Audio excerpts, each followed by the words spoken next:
Достар, сонымен бастайық.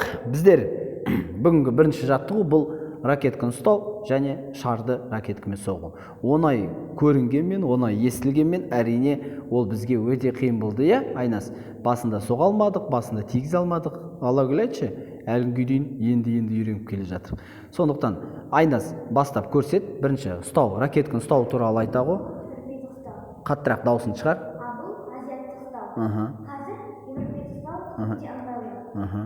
Айта.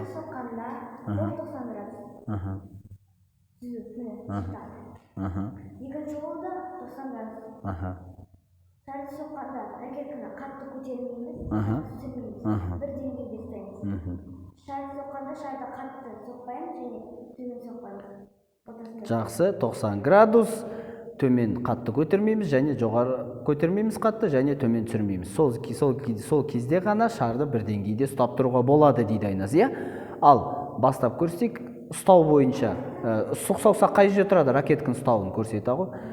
Сұқ саусақ мына жерде көрсетейік. Ал бас бармақ. Жақсы. Ракетка бұл Европа ұстау бойынша, иә? Ракетканы ұстау бойынша.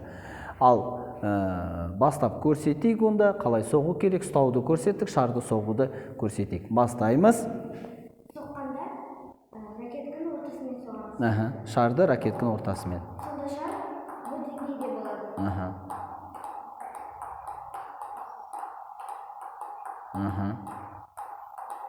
Шарға бақылау орнату керек және шарды тепе-теңдік жағдайында ұстап тұру керек, иә? Солай ма? Өте жақсы. Лилияның ұстауында аздап қателік бар, Лалагүлдің. Ол білегін қатты көтеріп жүреді. Қолын сәл түсірсе 90 градус болады. Шарды түсіп кеткен жағдайда не істеу керек? Аяқты қалай қою керек? Көрсетші, артқа тұрып аяғымды. Аяқ, шынтақтан, сәл, иықтан сәл кедірек болу керек және бір жерде тұру керек. Ал шар түсіп кетсе қалай болады? Тез қумаймыз. Сосын ба, не үшін ол қажет? Жарақат алып қалуы мүмкін, иә? Бір жерге барып басыңды, иығыңды, қолыңды соғып алмау үшін, иә, Лалагүл? Солай ма? Жақсы. Енді сол жағымен соғуды көрсетіп жіберейік балаларға. Қай жері 90 градус? 90 градус деп айтасың, көрсетпейсің. Шынтақтың қай жері тегіс болу керек, бұрыш болу керек, иә? Екеуі міне көрсет. Ал кеттік, бастайық. Екінші қол туралы айта ғой. 90 градус бірдей, екінші қолмен бірдей болу керек. Неге? Себебі симметрия деген түсінік бар, иә? Геометрияда, физикада, егерде бір адамның бір қолы екінші қолдан басқа жақта тұрса, екінші қол солайға икемделіп қозғалып кетуі мүмкін. Сондықтан бір деңгейде ұстау керек, иә? Жақсы. Білек шарғы болмайды. Ал ракетка қолдың жалғасы туралы естіп едік. Соны түсіндіріп жүрші, қалай болу керек? Көрсетші, ұрған кез. Ашық бол. Ракетка қолдың жалғасы деген мына жер. Сонда ашып соққан кезде осы жанағын көрсетші. Сонда ракетканың қолдың жалғасы, иә? Ал жанына бұрылып кетсеші білегің, ол жалғасы емес. Бұл жалғасы емес. Ракетка тегіс болу керек. Ыңғайлы ма? Өте ыңғайлы.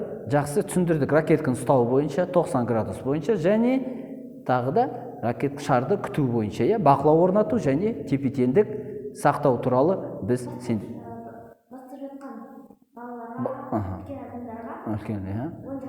оң жақтан міне басында 30-дан бастау керек. 30 рет соғу керек оң жақтан және сол жақтан да 30 рет соғу керек. Ал оң солды қалай соғуға болады, соны көрсетіңдер. Жақсы, Лилия, Жалагүл. Ал бұрылуға бола ма бір жерде тұрып айналаңға, шардың айналасы, шар кетіп қалса, соны көрсетесің ба? Айналасына бұрылуға бола ма өзің айналаңда? Бұрылуға болады, бірақ шар кетіп қалып жатқан жағдайда, иә? Ал артынан жүгіріп көрсетші, қалай қууға болмайды, түсіп кеткен кезде. Олай болмайды. Себебі жарақат алып қалу мүмкін. Ал үйдегі жағдайда егерде кеңістік болмаса қалай істеу керек, соны айтшы. Жерге отыру керек құйрықпен және бір жерде істеу керек. Себебі үйдегі дүниені сындырып тастау мүмкін, ата-ана ренжи тұрсады. Солай ма? Солмен бірінші сабақ осы аяқталды. Ракетканы ұстау бойынша және ракетканы соғу бойынша шарды. Күнде неше рет істеу керек сонда? таңертең 30, кешке 30, иә? Сөйтіп бастау. Және бір күніне неше рет қосып тұруға болады? Бес-бестен немесе Оннан қосып тұру. Бір күнші күні 30 таңертең істесеңіз, екінші күні 40-40-тан істеу керек, иә? Таңертең 40 Лиля. Және бері қарай камера қарай бізде дала қарап тұрсың. Мын жаққа. Бұл лала гүл. Жарайды, жақсы, осымен біздің сіздерге видеомыз аяқталды деп ойлаймыз. Егер де қажет болып көмектесіп жатсақ сіздерге, біз көмектесуге дайынбыз ары қарай. Сонымен сау саламатта бәріңіздер сау болыңыздар.